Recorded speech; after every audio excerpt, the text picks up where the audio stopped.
بسم اللہ الرحمن الرحیم اللهم صل على محمد وعلى آل محمد كما صليت على إبراهيم وعلى آل إبراهيم إنك حميد مجيد اللهم بارك على محمد وعلى آل محمد كما باركت على إبراهيم وعلى آل إبراهيم إنك حميد مجيد عن أنس رضي الله تعالى عنه قال مر النبي صلى الله عليه وسلم بتمرة في الطريق فقال لولا أني أخاف أن تكون من الصدقة لأكلتها متفق علیہ۔ زکوٰۃ کے بارے میں ایک مسئلہ ذہن میں رکھنا چاہیے۔ زکوٰۃ اس آدمی کو آپ دے سکتے ہیں جو صاحب نصاب نہ ہو۔ اگر وہ صاحب نصاب ہے اور آپ کو بھی پتہ ہے کہ یہ صاحب نصاب ہے، پھر آپ کی زکوٰۃ ادا نہیں ہوگی۔ ہاں آپ کو پتہ نہیں ہے اور اس نے کہا میں صاحب نصاب نہیں ہوں اور حقیقت میں وہ صاحب نصاب ہوگا، زکوٰۃ ادا ہو جائے گی۔ دوسرا ایک مسئلہ اور ذہن میں رکھیں کہ زکوٰۃ کافر کو اگر دیں گے تو ادا نہیں ہوگی۔ بہت سارے مسلمان بے احتیاطی اس میں کرتے ہیں۔ یہ جو عیسائی ہیں، خاکروب ہیں، وہ کہتے ہیں یہ غریب لوگ ہیں، ہم ان کو زکوٰۃ دے دیں، حالانکہ ان کا مذہب تو عیسائی ہے۔ مسلمان کو زکوٰۃ دینی ہے اور مسلمان بھی کیسا ہو جو خود صاحب نصاب نہ ہو، اس کو دے، اور وہ سید نہ ہو۔ سید کی مدد آپ ویسے کرتے ہیں، آپ ہدیہ، اردو میں اس کو تحفہ کہتے ہیں، تو تحفہ بھی تو دیا جا سکتا ہے۔ تحائف سے سادات کی مدد کی جا سکتی ہے۔ قربان جائیں آپ علیہ السلام، جس زاویے سے آپ دیکھیں، جس بھی شعبے کے اعتبار سے آپ دیکھیں، ہمارے نبی علیہ السلام تمام شعبہ والوں کے سردار ہیں۔ یہ جو میں نے کہا ہے اس میں میں نے بہت کچھ کہہ دیا ہے۔ مجاہدین سے پوچھو، وہ کہتے ہیں ہمارے سردار حضور اکرم۔ تبلیغ والوں سے پوچھو، وہ کہتے ہیں ہمارے سردار۔ قاریوں سے پوچھو، وہ کہتے ہیں ہمارے سردار نبی علیہ السلام۔ حاجیوں سے پوچھو، وہ کہتے ہیں ہمارے سردار نبی علیہ السلام۔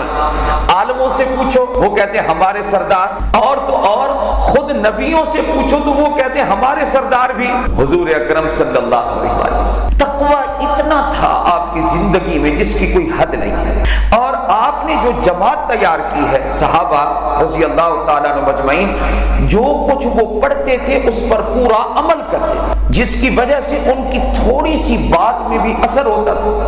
آج حالت یہ ہے کہ ہم کہتے ہیں کہ ہم گھنٹوں بیان کرنے والے تو بن جائیں، لیکن عملی زندگی کے اعتبار سے فارغ، پھر اثر بھی وہی ہوگا کہ گفتگو کر رہا ہے بندہ تو اثر ہے ورنہ ختم۔ حضور اکرم صلی اللہ علیہ وسلم تقوی میں بھی سب سے اعلیٰ تھے۔ ذرا حدیث سنیے، یہ سمجھانا مقصود ہے۔ حضرت انس رضی اللہ تعالیٰ عنہ فرماتے ہیں آپ علیہ السلام جا رہے تھے، راستے میں کھجور کا ایک دانہ پڑا ہوا تھا، تو آپ علیہ السلام نے فرمایا لولا انی اخاف ان تکون من الصدقہ لاکلتها، اگر مجھے اس بات کا ڈر نہ ہوتا کہ یہ کہیں صدقے کی گری پڑی نہ ہو تو میں اس کو کھا لیتا۔ کیوں؟ آپ کو حاجت تھی، آپ کو ضرورت تھی، تو آپ علیہ السلام نے کیا فرمایا کہ اگر اس بات کا ڈر نہ ہوتا کہ یہ کہیں صدقے کی کوئی بندہ لے کے جا رہا ہو اور اس کی کھجوروں میں سے ایک دانہ گر گیا ہو تو مجھے بتائیں یہ تقویٰ ہے یا تقویٰ نہیں ہے؟ اتنی بڑی پرہیزگاری۔ اور یہ تو بات ہے کہ جتنا بندہ پرہیزگار ہوگا اتنا ہی اللہ اور اللہ کے رسول کے ہاں مقبول ہوگا۔ احتیاط کرتے تھے لوگ، پرانے جو بزرگ ہمارے گزرے ہیں وہ کھانے پینے میں احتیاط کرتے تھے کہ حلال کا کھانا یار۔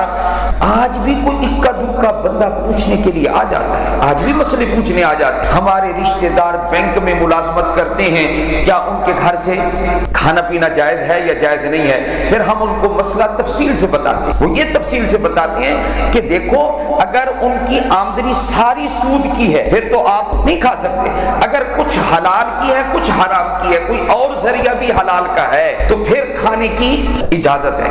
آپ علیہ السلام تو خود سید السادات تھے، کیا یہ عمل آپ کا اپنی ذات کے لیے تھا یا اہل خانہ کے لیے، گھر کے افراد کے لیے، رشتہ داروں کے لیے بھی تھا؟ سیدنا ابو ہریرہ رضی اللہ تعالیٰ عنہ فرماتے ہیں اخذ الحسن بن علی تمرۃ من تمر الصدقہ، صدقے کی کھجوریں پڑی تھی. حضرت حسن رضی اللہ تعالی جو حضرت علی کے بڑے صاحبزادے، حضرت فاطمہ الزہرا کے بڑے صاحبزادے اور نبی اکرم صلی اللہ علیہ وآلہ وسلم کے نواسوں میں بھی بڑے نواسے. آپ علیہ السلام اتنا پیار کرتے تھے کس کے ساتھ؟ حضرت حسن کے ساتھ. ایک مرتبہ ممبر پر آپ تشریف فرما تو ان کو ممبر پر اپنے ساتھ بٹھا لیا. وہ بچے تھے نا، صحابہ بیٹھے تھے، تو آپ علیہ السلام نے فرمایا ان ابنی ھذا سید، میرا یہ بیٹا سردار ہے. لعل اللہ یصلح، امید ہے کہ ایک وقت آئے گا اور مسلمانوں کی دو بڑی جماعتیں وہ آپس میں لڑ پڑیں گی، کیونکہ اندر کچھ ایسے لوگ داخل ہو جائیں گے کہ ان جماعتوں کو وہ لڑائیں گے.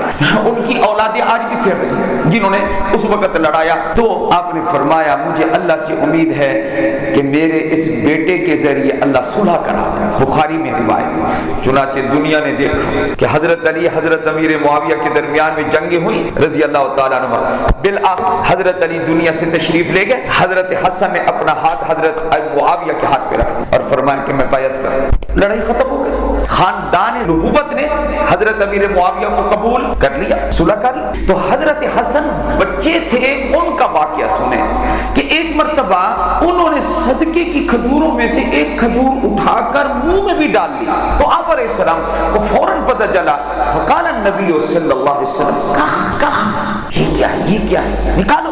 لیطرحھا او کما قال صلی اللہ علیہ وسلم، پھینکو اس کو، نکالو، یہ تم نے کیا کیا ہے. ثم قال، پھر آپ نے فرمایا حضرت حسن کو اما شعرت، کیا تجھے اتنا ابھی تک پتہ نہیں ہے کہ انا لا نأکل الصدقہ، ہم جو خاندان ہیں، سادات کا خاندان ہے، ہم صدقہ نہیں کھایا کرتے. کیا کمال ہے، کیا احتیاط ہے حضور اکرم صلی اللہ علیہ وسلم. اس لیے اللہ نے جتنی عزت آپ کو یا مجھے دی ہے اس پر شکر تو ادا کرتے ہیں، لیکن یہ بھی ماننا پڑے گا کہ حضور کے خاندان کی جو عزت ہے وہ کسی کے پاس نہیں نہ، حضور کے خاندان جیسا کوئی نہیں ہے صلی اللہ علیہ وآلہ وسلم. حضرت عبد المطلب بن ربیعہ وہ فرماتے ہیں، صحابی ہیں، قال رسول اللہ صلی اللہ علیہ وسلم، سبحان اللہ. یہ مسلم کی روایت ہے. پہلی جو روایت تھی وہ بخاری اور مسلم دونوں کی تھی. فرماتے ہیں ان هذه الصدقات، آپ علیہ السلام نے فرمایا یہ جو صدقے کا مال ہے،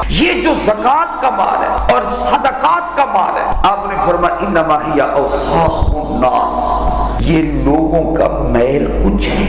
اس کے ذریعے کیا کرتے ہیں آپ کو پتہ ہے نہیں؟ پانی ڈال کے برتن کو دھوتے ہیں تو وہ جو میل کچیل نکلتا ہے وہ پانی صاف ہوتا ہے، اس پانی کے ذریعے برتن کو صاف کیا جاتا ہے. تو یہ زکوٰۃ نکال کے باقی مال کو صاف اور پاک کیا جاتا ہے. یہ اوساخ الناس، یہ لوگوں کا میل کچیل ہے.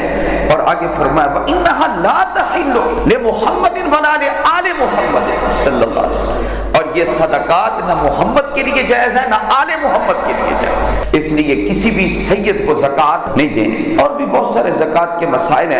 مثلا زکوٰۃ کا پیسہ آپ مسجد میں نہیں لگا سکتے کیونکہ اس میں تملیک ضروری ہے. تملیک کا مطلب ہوتا ہے مستحق کو مالک بنانا، اور یہاں پر آپ کسی مستحق کو تو مالک نہیں بنا رہے، آپ دیوار بنا رہے ہیں، آپ روغن کروا رہے ہیں، آپ یہ اس کے بلب لگا رہے ہیں، آپ اس کے پنکھے لگا رہے ہیں. آپ زکوٰۃ کا پیسہ نہ لگائیں. جو بھی 1 روپیہ بھی مسجد پہ خرچ کریں گے اس کا ثواب ضرور ہو، لیکن کس میں سے خرچ نہ کریں. اچھا مسجد پر خرچ کرنے کا بھی ثواب ہے، اتنا ثواب ہے، لیکن زکوٰۃ، عشر، صدقۃ الفطر، قربانی کی کھالیں بیچ کر نہیں. اس کے لیے مدات اور ہونی چاہیے، اس کے لیے فنڈ اور ہونا چاہیے جو زکوٰۃ سے بری ہو، جو صدقات سے علیحدہ ہو، وہ فنڈ ہونا چاہیے. بہرحال مسئلہ یہ سمجھانا تھا مسجد پر زکوٰۃ، صدقے کا پیسہ نہیں لگانا. اللہ ہمیں عمل کی توفیق عطا فرمائے.